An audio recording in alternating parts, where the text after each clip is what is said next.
पाठ 12 जागो उपभोक्ता जागो। इस पाठ में क्या होता है कि दादाजी जो रहते हैं वो अपने पोते तथा पोती को जागो उपभोक्ता जागो के विषय में जो है उपभोक्ता दिवस के बारे में ज्ञान देते हैं, मतलब बताते हैं। किसको बताते हैं? अपने पोता और पोती को। तो यहाँ पे जो है वार्तालाप बताया किस किस का? दादाजी और उनके पोता और पोती का। इसे एक्सप्लेन करते हैं। देखिए, रेखा, दादाजी देखिए, आज अखबार के साथ यह एक पीला कागज भी आया है, जरूर कुछ विशेष बात है। उधर से रेखा चिल्लाते हुए आते थी कि दादाजी देखो, आज के अखबार में एक पीला कागज भी आया है जिसमें कुछ विशेष बातें जरूर लिखी है। तब दादाजी ने कहा, देखो तो सही कागज में क्या लिखा है। तब उन्होंने फिर उन्हीं को कहा कि देखो तो सही इस पीले कागज में क्या लिखा है। रेखा ने फिर इस बोला कि इसमें तो जागो उपभोक्ता जागो लिखा है, इसका क्या आशय है? दादाजी यहाँ पे जो है रेखा पढ़ करके बताती है दादाजी को कि दादाजी इसमें तो जागो उपभोक्ता जागो लिखा हुआ है, इसका आशय क्या है? मतलब वो दादाजी से पूछती है। अब फिर दादाजी, अच्छा याद आया, आज उपभोक्ता दिवस है। उन्होंने फिर उनको याद आया कि अच्छा आज तो उपभोक्ता दिवस है और जिला प्रशासन ने ही यह पर्चे छपवाकर बांटे। और जो हमारा प्रशासन है, जिला प्रशासन है, वही जो लोग हैं इस पर्चे को छपवा करके बांटे हैं। इसमें उपभोक्ताओं को संदेश दिया गया है। इसमें उपभोक्ताओं को क्या दिया गया है? संदेश दिया गया है और संदेश के माध्यम से समझाया गया है कि जागो उपभोक्ता जागो, जागो उपभोक्ता जागो। इसका अर्थ है कि उपभोक्ता सामान खरीदते समय सचेत रहे।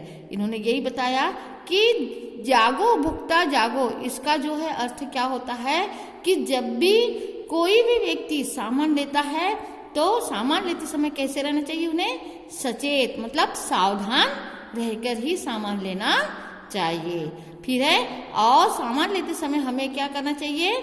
समझदारी से काम लेना चाहिए। यही करके जो है दादाजी ने उन्हें समझाया। अब रंजन, ये उपभोक्ता कौन होते हैं दादाजी? फिर रंजन ने पूछा कि जो ये उपभोक्ता हैं ये कौन होते हैं, जरा हमें बताइएगा। फिर दादाजी ने उन्हें बताया, हम तुम सभी उपभोक्ता हैं। उन्होंने यही बताया कि जो आप हो, मैं हूँ, हम सभी लोग क्या हैं? ये उपभोक्ता है। कैसे उपभोक्ता हैं? कि किसी वस्तु का या सेवा का उपयोग करने वाला उपभोक्ता कहलाता। उन्होंने ये बताया कि कोई भी हो, चाहे मैं हूँ चाहे तुम हो, हम सभी उपभोक्ता हैं। क्यों? क्योंकि हम लोग जो है प्रतिदिन कोई भी वस्तु का क्या करते हैं? सेवा लेते हैं या उसका उपयोग करते हैं, इसलिए हम क्या कहलाते हैं? उपभोक्ता कहलाते हैं। जैसे हम बिजली विभाग से क्या करते हैं? बिजली विभाग से क्या लेते हैं? हम सेवा किसकी लेते हैं? बिजली विभाग से बिजली की। जल प्रदाय से जल की, दूरसंचार से टेलीफोन की, मोबाइल की सुविधाएं आदि हम लेते हैं। फिर इसी प्रकार से उन्होंने ये भी बताया कि रेलवे से रिजर्वेशन मतलब जब आरक्षण का टिकट लेते हैं। इसके बाद में बाजार से जरूरत का सामान खरीदते हैं। इन सेवाओं के बदले हम बिल की राशि जमा कर रसीद प्राप्त करते हैं। और आपने देखा होगा कि जब भी हम बिल वगैरह भी पटाने जाते हैं तो हमको क्या मिल जाती है? रसीद मिलती है। तो हम उस सामान का या सेवा का क्या कर रहे हैं? उपयोग कर रहे हैं। इसलिए हम सब क्या है? उपभोक्ता कहलाते हैं या उपभोक्ता समझे जाते, क्योंकि हम सब जो है इन साधनों का क्या कर रहे हैं? उपयोग कर रहे हैं, मतलब उपभोग कर रहे हैं। अब आगे देखिए, रेखा ने कहा, हाँ दादाजी अब समझ में आया। तो फिर जिला प्रशासन हमें इन पर्चों के द्वारा सावधान क्यों कर रहा है? उन्होंने कहा कि दादाजी मुझे तो समझ में आ गया, लेकिन जो जिला प्रशासन है हमें इन पर्चों के माध्यम से, इन पर्ची के माध्यम से क्यों सावधान कर रहे हैं? फिर कारण उन्होंने रेखा ने पूछा। फिर आगे जो है दादाजी बता कि दादाजी ने कहा इसलिए कि दुकानदार कई बार हमें घटिया या नकली सामान देता है। उन्होंने ये बताया कि वो उन्होंने इसलिए जो पर्ची बंटवाई है कि कई बार ऐसा होता है कि दुकानदार जो है हमको अच्छे किस्म के सामान नहीं देते, उसके बदले में कैसा दे देते हैं, नकली वाला दे देते हैं। फिर कई बार ऐसा होता है कि लोग टीवी, फ्रिज, वॉशिंग मशीन आदि उपकरण खरीदते हैं और गारंटी या वारंटी के पहले ही ये खराब हो जाते हैं। जैसे हम कभी भी कोई भी इलेक्ट्रॉनिक चीज़ें भी खरीदते हैं जिसमें ये सब चीज़ें जो है गारंटी या वारंटी पीरियड में के पहले ही क्या हो जाते हैं, वो खराब हो जाते हैं। फिर रंजन ने कहा, तभी तो माँ कहती है कि सामान देखकर लाया करो और सामान का बिल जरूर लिया करो। तभी तो फिर वो रंजन को याद आया कि तभी तो हमको बार बार माँ यही कहती है कि सामान को हमको देखकर लाना है और देखकर ही जो है सामान का बिल भी जरूर लाना है। अब कई बार निष्प्रभ तिथि का सामान दुकानदार दे देता है। कभी कभी निष्प्रभ यानी होता है एक्सपायर डेट की, है ना। निष्प्रभ तिथि का मतलब होता है एक्सपायर हो जाती है, उनकी डेट निकल जाती है, तो भी दुकानदार उसको बेच देता है। अब दादाजी ने कहा, हाँ बेटा, कुछ लोग अधिक लाभ कमाने के लिए ऐसा करते हैं। कुछ लोग क्या करता है कि जो है उसको थोड़ा सस्ता बेच करके पैसे कमा लेते हैं। अब कुछ दुकानदार वस्तु पर छपी कीमत से ज़्यादा मूल्य लेते हैं और कुछ दुकानदार कैसे होते हैं कि जो वस्तु पर जो छपी हुई कीमत है उससे भी अधिक ले लेते हैं। अब कम तौलते हैं, ये अच्छी बातें नहीं है। कभी कभी तौलने में भी वो कम दे देते हैं हमको, अगर किलोग्राम का हमको ज्ञान नहीं होता है तो वो कुछ भी चालाकी कर लेते हैं, तो ये अच्छी बातें नहीं है। इससे उपभोक्ताओं को क्या होती है, हानि होती है। फिर रंजन ने कहा, तो फिर ऐसा करने वालों के साथ हमें क्या करना चाहिए। फिर रंजन ने पूछा कि दादाजी, अगर कोई व्यक्ति हमसे ऐसा करता है तो उसके साथ हमें क्या करना चाहिए। फिर दादाजी ने कहा, जिला उपभोक्ता फोरम ने जो यह पर्चे बांटे हैं, उन्होंने कहा कि जिला जो उपभोक्ता है, जिला उपभोक्ता जो है उन्होंने ही यह पर्चे बांटे हैं। उसमें लिखा है कि यदि किसी व्यापारी ने सामान की कीमत ज़्यादा ली है या नकली सामान दिया है अथवा वारंटी या गारंटी अवधि के पहले सामान खराब हो गया है तो उपभोक्ता जिला उपभोक्ता फोरम में शिकायत कर सकते हैं। यहाँ पे यही बताया उन्होंने कि यदि किसी व्यापारी ने हमसे ज़्यादा कीमत ली है या नकली हमको सामान दिया है या वारंटी और गारंटी के पहले ही जो है समय अवधि के पहले ही जो है वो चीज़ें सामान खराब होते जा रही है, तो हमें जो है उपभोक्ता जिला उपभोक्ता फोरम में शिकायत दर्ज करानी चाहिए। अब रेखा ने कहा, दादाजी उपभोक्ता फोरम में शिकायत कैसे की जाती है। फिर उन्होंने यही पूछा कि दादाजी जो उपभोक्ता फोरम है इसमें शिकायतें कैसे की जाती है।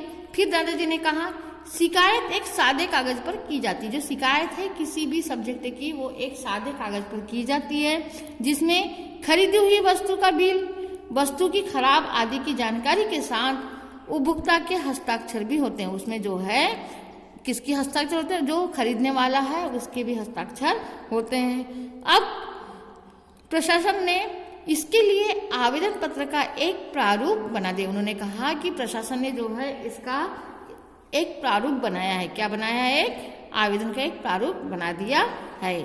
अब इसके बाद में फिर रंजन ने पूछा, शिकायत करने से क्या लाभ होगा। फिर रंजन ने पूछा कि यदि हम शिकायत करें तो इससे हमें क्या लाभ होगा। तब दादाजी ने कहा कि जो जिला उपभोक्ता फोरम आपके आवेदन पत्र के अनुसार दोनों पक्षों की बात सुनेगा। अब क्या हो जाएगा, जो जिला उपभोक्ता फोरम है वो दोनों पक्षों को बुलाएगा और दोनों पक्ष की बातें वो सुनेगा। किसकी, दोनों पक्ष कौन कौन से, जिसने सामान खरीदा है और जिसने बेचा है, ये दोनों पक्षों को बुलाएगा और दोनों की बातें वो सुनेगा। इसमें सामान को बदला भी जा सकता है और आपको क्षतिपूर्ति की राशि में ब्याज के मिल सकती। उन्होंने कहा कि इसमें जो है जो सामान है उसको क्या कर सकते हो, बदल कर भी दे सकता है और जो भी हानि हुई है राशि में आपको वो ब्याज भी मिल सकती है। अब उपभोक्ता फोरम में न्यायाधीश के समकक्ष अधिकारी होता है। उन्होंने यही बताया कि उपभोक्ता जो फोरम है उनमें न्यायाधीश के समकक्ष मतलब न्यायाधीश के सामने क्या रहते हैं, अधिकारी होता है, उसका फैसला मान्य होता है और जो अधिकारी जो भी फैसला दे दे वो वहाँ पर क्या होता है, मान्य होता है। फिर इसके बाद में रंजन ने कहा, यदि हम जिला मुख्यालय में नहीं रहते हैं तो क्या करना होगा। उन्होंने फिर ये पूछा कि यदि जिला के मुख्यालय में हमारा रहना निश्चित नहीं है तो हम क्या करेंगे। तब दादाजी ने फिर कहा, तब हम अपनी शिकायत डाक द्वारा भेज सकते हैं। तब हम अपनी शिकायत हम किसके द्वारा भेज सकते हैं, डाक के द्वारा भेज, परंतु उसके साथ वस्तु को खरीदने का बिल तथा प्रमाण लगाना जरूर है। परंतु हम डाक के द्वारा भेजेंगे तो उसके साथ हमको क्या करना पड़ेगा, जो हमने सामान खरीदा है उसका बिल लगाना पड़ेगा, हमको उसका मतलब प्रमाण भेजना पड़ेगा, तभी जो है हमारी जो शिकायत है वहाँ दर्ज होगी। इसके बाद में देखिए रेखा ने कहा, क्यों दादाजी, क्या छोटे बड़े सभी मामलों की सुनवाई जिला उपभोक्ता फोरम में होती है। फिर उन्होंने यही पूछा कि दादाजी, क्या छोटे बड़े जो भी मामले हैं उनकी जो सुनवाई है वो जिला उपभोक्ता फोरम में होती है।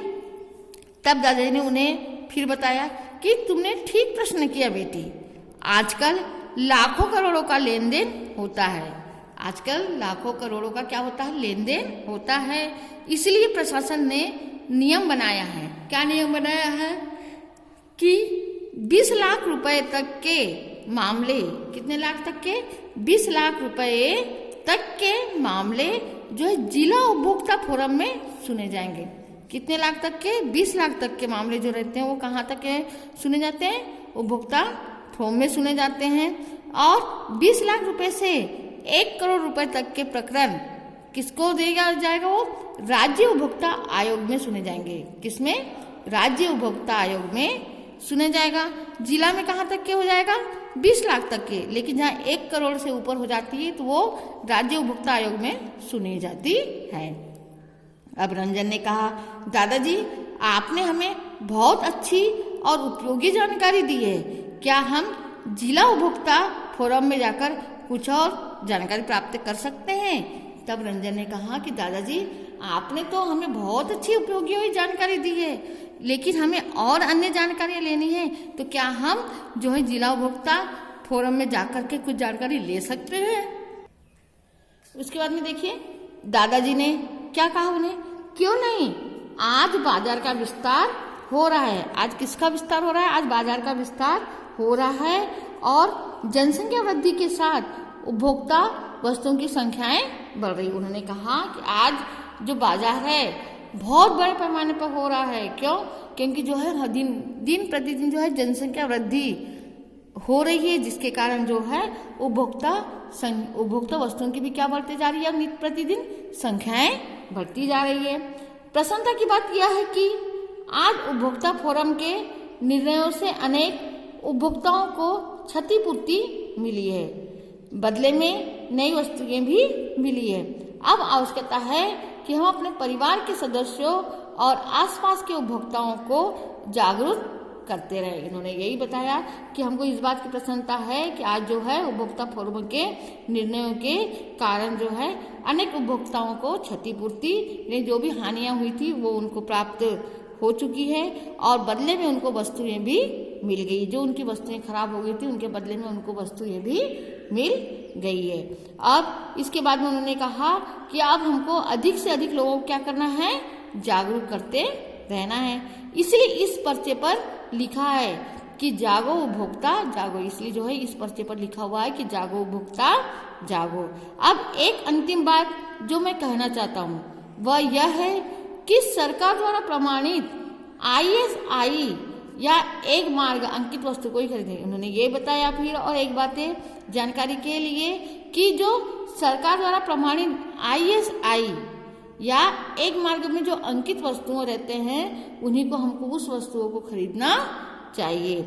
इनमें धोखे या ठगी की कोई गुंजाइश नहीं रहती। इनमें जो है कोई भी झूठ, धोखा और ठग, कोई हमको ठग ले, इस प्रकार की गुंजाइश नहीं रहती।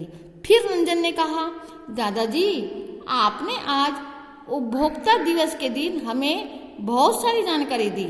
अब हम कोई भी वस्तु खरीदते समय इन बातों का ध्यान केवल आज ही के दिन नहीं बल्कि हर समय रखें। फिर उन्होंने अपने दादाजी से प्रॉमिस किया कि दादाजी आपने हमको उपभोक्ता दिवस के दिन में जो है बहुत अच्छी सी बातें बताई, जानकारियां दी है। आज से हम ध्यान रखेंगे कि कोई भी वस्तु खरीदते समय जो है हम इस बात का ध्यान रखेंगे और जो है सामान लाते समय भी इस बात का ध्यान हम रखेंगे। फिर रेखा ने कहा देखिए इस पर एक संदेश भी लिखा है। फिर उन्होंने कहा कि देखिए दादाजी इसमें और एक संदेश भी लिखा है। क्या लिखा हुआ है? अच्छी वस्तु उचित दाम, उपभोक्ता संरक्षण का पैगाम। यहाँ पे उन्होंने यही कहा कि एक नारा भी लिखा है, एक संदेश भी दिया है कि अच्छी वस्तु हमको किस में लिखना चाहिए? उचित दाम में लेना चाहिए, उपभोक्ता संरक्षण का पैगाम। और ये किसका पैगाम है? उपभोक्ता संरक्षण का पैगाम है। मतलब पैगाम मतलब होता है संदेशा है, पैगाम यानी क्या हो जाएगा? संदेशा। इस प्रकार से जो है आपका पाठ है। अब यहाँ पे आपको दिया हुआ है क्वेश्चन आंसर, तो प्रश्न उत्तर कर लीजिएगा।